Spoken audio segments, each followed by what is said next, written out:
तो आज मैं आप लोग को बता रहा हूँ व्याकरण। व्याकरण में प्रारंभिक ज्ञान, एकदम बिल्कुल सबसे स्तर से, सबसे शुरू से, सबसे प्रारंभिक ज्ञान जो है उससे मैं आप लोग को बताना चाह रहा हूँ। और प्रत्येक दिन मतलब टॉपिक बाई टॉपिक, मतलब बिंदु बाई बिंदु, एकदम सब सीरियली एकदम बतलाया जाए, क्रमबद्ध। सबसे पहले है व्याकरण। व्याकरण क्या है? व्याकरण व्याकरण वह शास्त्र है, व्याकरण को ये नहीं, व्याकरण वह शास्त्र है जिसका अध्ययन करने से शुद्ध शुद्ध बोलना, शुद्ध शुद्ध लिखना एवं पढ़ना आ जाए, उसे व्याकरण कहते हैं। फिर से सुनिए, व्याकरण वह शास्त्र है, वह नहीं। कुछ लोग कह देते कि जिससे शुद्ध शुद्ध बोलना, शुद्ध शुद्ध लिखना, हम भी शुद्ध शुद्ध बोलना, शुद्ध शुद्ध लिखना सिखा दें, हम व्याकरण हो गए। नहीं, व्याकरण वह शास्त्र है जिसका अध्ययन करने से शुद्ध शुद्ध बोलना, शुद्ध शुद्ध लिखना एवं पढ़ना आ जाए। जैसे कहेंगे, वो कैसे? उदाहरण, सीता आता है, राम जाती है। यह वाक्य सर्वथा गलत है, क्योंकि व्याकरण हमें सिखाता है, यह गलत है। व्याकरण सिखाता है कि सीता स्त्रीलिंग है, तो सीता के द्वारा जो क्रिया किया जा रहा, क्रिया क्या? स्त्रीलिंग होगी। राम पुल्लिंग है, तो राम का के साथ जो क्रिया है वे भी पुल्लिंग होंगे। राम जाती है, नहीं, राम जाता है। और सीता आती है, नहीं, सीता आता है, नहीं, सीता आती है।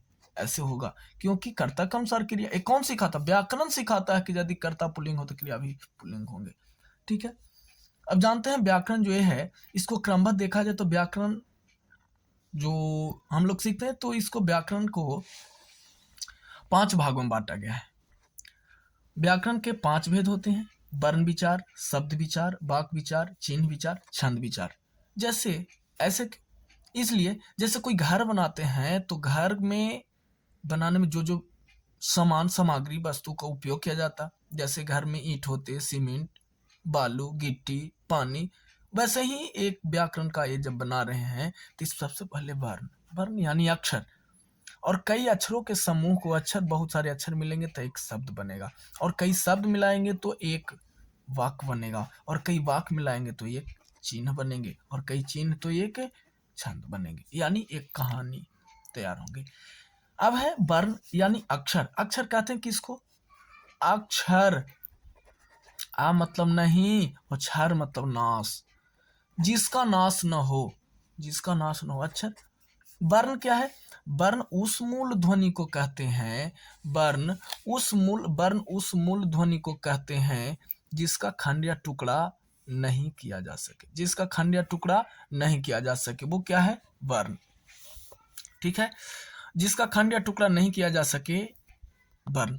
जैसे क, ख, खंड क्या होगा? कुछ भी नहीं।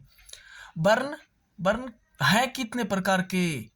वर्ण के 2 भेद हैं, स्वर वर्ण, वर्ण के 2 भेद, स्वर वर्ण और व्यंजन वर्ण। ठीक है, तो ये स्वर और ये व्यंजन मिलाकर के कितने होंगे? स्वर और व्यंजन हिंदी वर्णमाला में वर्णों की संख्या 52 है।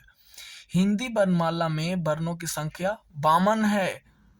वर्णमाला क्या है? वर्णों के क्रमबद्ध समूह को वर्णमाला कहते हैं। हिंदी वर्णमाला में वर्णों की संख्या 52 है। ठीक है, आगे आगे है वर्ण के 2 भेद, स्वर वर्ण और व्यंजन वर्ण। सर्वप्रथम स्वर। स्वर है क्या? वैसे वर्ण जिसका उच्चारण किसी अन्य वर्णों की सहायता से न हो, उसका उच्चारण स्वतः हो, स्वतंत्र हो, अपने आप, स्वतः, खुद। जैसे अ, आ, ई। स्वर जिसका उच्चारण स्वतंत्र रूप से हो, इनकी संख्या 11 है। अ, आ, ई, उ, री, ए, ओ, औ। हिंदी में स्वरों की संख्या 11। और अन अह क्या है? अन अह को आयोगवाह कहते हैं। तो 11 स्वर और 2 आयोगवाह, 11 2 13। ठीक है, स्वर वर्ण के 2 भेद होते हैं, ह्रस्वर और दीर्घ स्वर। ह्रस्वर और दीर्घ स्वर। ह्रस्वर क्या? आ, ई, उ, री, आ, ई, उ, री, आ, ह्रस्वी, ह्रस्वु, ह्रस्वरी। इनकी संख्या 4। इनका कहते हैं किसको? ह्रस्वर। वैसे वर्ण जिसका उच्चारण एक मात्रा में हो, जिसका उच्चारण एक मात्रा में होगा ह्रस्वर, जिसका उच्चारण 2 मात्रा में होगा यानी ह्रस्व, दुगना समय में तो दुगना दीर्घ, आ के दुगना आ, यानी अ ह्रस्व है, फिर ह्रस्व यानी अ मिलेंगे तो आ, यानी एक और एक तो एक एक दो। ठीक है, यानी दीर्घ स्वर का उच्चारण दो मात्रा में है कितना, तो आ, दीर्घाई, दीर्घाऊ, ए ओ औ, ये 7 है। ह्रस्व स्वर 4 और दीर्घ स्वर 7, 7 4 11 स्वर है कितना, अभी हम बतलाए कि स्वर कितना 11। अनुस्वार विसर्ग अन अह, अनुस्वार विसर्ग को क्या कहते हैं, अयोगवाह। अनुस्वार और विसर्ग को, अनुस्वार और विसर्ग को अयोगवाह कहते हैं। ठीक है, अब है व्यंजन वर्ण। व्यंजन वर्ण क्या है, देखिएगा, वैसे वर्ण जिसका उच्चारण स्वरों की सहायता से हो, वैसे वर्ण जिसका उच्चारण स्वरों की सहायता से हो, स्वतः नहीं, अपने आप नहीं हो, स्वरों की सहायता से, अपने कुछ नहीं कर सकता। व्यंजन है, उसका स्वरूप वो आधारित कहाँ है, तो व्यंजन के ऊपर। सुने होंगे व्यंजन, पहले देखिए, उसके बाद इसके बाद फिर मैं इसका विशेष ये करके बतलाता हूँ। व्यंजन के 5 भेद, हिंदी में व्यंजन के 5 भेद। शुद्ध व्यंजन 33 ही होते हैं। शुद्ध व्यंजन का से म तक, शुद्ध यानी शुद्ध व्यंजन कितने हैं, 33। लेकिन आगे देखिए, और भेद कितना, 3 भेद, स्पर्श, अंतस्थ और ऊष्म, यही 3 है। शुद्ध के कौन है, यही 3, स्पर्श, अंतस्थ और ऊष्म, शुद्ध हो गए। और है संयुक्त व्यंजन, फिर से जानिए, स्पर्श व्यंजन का से मा तक स्पर्श व्यंजन हो गए, का से मा तक, का से मा तक यानी कवर्ग, चवर्ग, कवर्ग हो गया कखा का घांगा, चवर्ग छ छ जहिया, टवर्ग टठ डढना, तवर्ग तथ दधना, पवर्ग पफ भमा, यानी का से मा तक पचे 25 अक्षर होंगे स्पर्श व्यंजन। उसके बाद अंतस्थ व्यंजन, या र ल व, ये 4 हैं। या र ल व को अंतस्थ व्यंजन कहते हैं। उस व्यंजन तालब सा मूर्धन सा दंत सा ह को उस व्यंजन कहते हैं। इनकी संख्या भी 4 होती है, अंतस्थ के भी 4, ऊष्म के भी 4। ठीक है, आगे है संयुक्त व्यंजन। छात्र ज्ञ को संयुक्त व्यंजन कहते हैं। छात्र ज्ञ को संयुक्त व्यंजन, छात्र ज्ञ ये भी 4 हैं संयुक्त व्यंजन। अब है द्विगुण व्यंजन, ड और ढ को द्विगुण व्यंजन कहते हैं। फिर से जानिए इसको, स्पर्श व्यंजन इसको क्यों कहते हैं, अरे इसका उच्चारण करने में सभी उच्चारण स्थान, सभी अवयवों को स्पर्श होता है, इसलिए इसे स्पर्श व्यंजन कहते हैं। इनकी संख्या 25 होती है। अंतस्थ, अंतस्थ, अंत में जो स्थित स्पर्श होता है उच्चारण स्थानों को, इसलिए अंतस्थ व्यंजन कहते हैं। इनकी संख्या 4 होती है, 25 4 29। अब है ऊष्म व्यंजन। ऊष्म व्यंजन इसको क्यों कहते, इसका उच्चारण करने में ऊष्म यानी उष्मा, गर्म, जिसका उच्चारण करने में गर्म हवा निकले उस ऊष्म व्यंजन कहते हैं। इनकी संख्या 4 है, तालब संबुधन सा दंत सा, इन चारों को ऊष्म व्यंजन कहते हैं। तो 25 4 29 29 4 33, यही 33 शुद्ध व्यंजन हो गए। फिर अगला है हिंदी के संयुक्त व्यंजन। संयुक्त व्यंजन इसलिए कहते हैं कि इसमें दो स्वरों का, दो व्यंजनों का संयोग होता है, संयुक्त है, इसलिए इसे संयुक्त व्यंजन कहते हैं। छत्र ज्ञ स्र को मैं बतलाता हूं इसमें कौन कौन संयोग है। अभी इनकी संख्या 4, छात्र ज्ञ स्र को 4। अगला है द्विगुण व्यंजन, इसे द्विगुण क्यों कहते हैं, क्योंकि इसमें ट ठ ड ढ यानी पहले जो पढ़ा गया दोबारा पढ़े, इसे द्विगुण व्यंजन कहते हैं। आगे है देखिए, स्वरों का भेद 2 आधार पर किया गया। स्वर का भेद 2 आधार पर, उच्चारण के आधार पर एवं जाति के आधार पर। उच्चारण के आधार पर स्वर कितने प्रकार के, 3 प्रकार के, 3 भेद, ह्रस्वर, दीर्घ स्वर, प्लुत स्वर। ह्रस्वर अ यू री बताए थे अभी कि 4 होते हैं। दीर्घ स्वर कितने, 7 होते हैं। एक मात्रा में ह्रस्वर, एक मात्रा में उच्चारण 2 मात्रा में दीर्घ स्वर और 3 मात्रा में प्लुत स्वर, जिसका उच्चारण 3 मात्रा में हो प्लुत स्वर।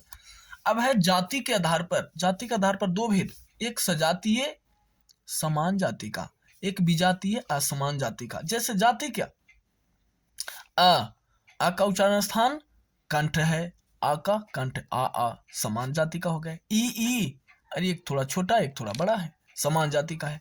विजातीय क्या हो गया कि अलग अलग जाति का, यानी आ का उच्चारण स्थान कंठ है, ई का तालु है, समान दोनों नहीं, अलग अलग है।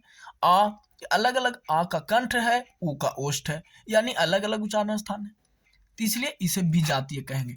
अब मैं बतलाता हूं 12 खड़ी। 12 खड़ी काका की जो पढ़ते हैं हम लोग, जानिए कि स्वर कितने, 11, आ ई ऊ री ए ऐ ओ औ। ठीक है, अब जानिए मात्रा कितने, मात्रा 10। आ में कोई मात्रा नहीं होता, आ में कोई मात्रा नहीं होते। आ में आकार, दीर्घ ह्रस्व ई में हर्षईकार, दीर्घई ई में दीर्घईकार, ह्रस्व उ में हर्षऊकार, दीर्घऊ में दीर्घऊकार। ऋकार, एकार, ऐकार, ओकार, औकार। ये 10 मात्रा हो गए। आ में कोई मात्रा नहीं, जोड़िएगा तो 1 2 3 4 5 6 7 8 9 10। अब ये क्या, अब बतला रहे थे इसी मात्रा के आधार पर व्यंजन बढ़ते जाते हैं। जैसे आप सुने होंगे, हम तेरे बिना अब रह नहीं सकते, तेरे बिना क्या वजूद मेरा। बिल्कुल सेम वैसा ही व्यंजन, स्वर के बिना व्यंजन का कोई वजूद नहीं। जैसे का मतलब अब का ख ग घ क से तक व्यंजन का स्वर के बिना बिल्कुल वही, हम तेरे बिना रह नहीं सकते। व्यंजन स्वर के बिना कोई वैल्यू नहीं। एक निरंग पानी की तरह, जैसा रंग डालते हैं वैसे, जैसे स्वर मिलेगा वैसे चेंज हो जाते हैं। देखिए आ, का में आ लगा दीजिए, का जोड़ आ, तब पूरा का ए नहीं रहेंगे। का में आ लगाएंगे तो का होंगे, आ मात्रा का। का में ई का मात्रा तो की, का में दीर्घई, लेकिन का यही रहेगा, का में चेंज। यानी ऐसे आधा का हलंत लग गए, शुद्ध आधा। इसका कहना कि परिभाषा व्यंजन का पढ़े थे कि जिसका उच्चारण स्वरों की सहायता से हो। ऐसे कुछ नहीं, उच्चारण भी नहीं कर सकते, स्वर के बिना कोई वजूद नहीं होता व्यंजन का। वैसे ही बन जाएंगे। तो अब है अनुस्वार और विसर्ग, तो 11 अदु 13, लेकिन रिकार को हटा दीजिए तो 1 2 3 4 5 6 7 8 9 10 11 12, ये 12 खड़ी हो गए। अब बतला रहे थे संयुक्ताक्षर, संयुक्त स्वर। अभी बोले कि छ, त्र, ज्ञ और स्र। संयुक्त स्वर का में दो, इस संयुक्त क्यों कहते हैं, क्योंकि इसमें दो व्यंजन मिले हुए हैं। इसमें क है और स है। जैसे के से का, ए से छ, स, तो के ए से छ होता है।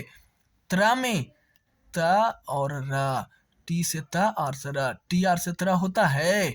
ज्ञा में ज और इया, जे से जा, बाई एन से इया, तो जे बाई एन से ज्ञा होता है। अब है स्रा, तो स्रा में स र, तो एस एच से स आर से र, तो एस एच आर से स्रा होता है।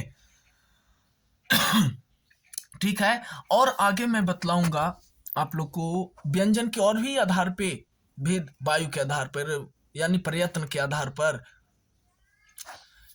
शेष वीडियो ज़्यादा लंबा हो जाने के कारण मैं इतना ही, और वीडियो अच्छा लगा तो लाइक सब्सक्राइब एवं शेयर जरूर करना ना भूलें अपने साथियों के साथ, ताकि और भी अच्छा वीडियो आप लोग को सामने मैं प्रस्तुत करूंगा। धन्यवाद।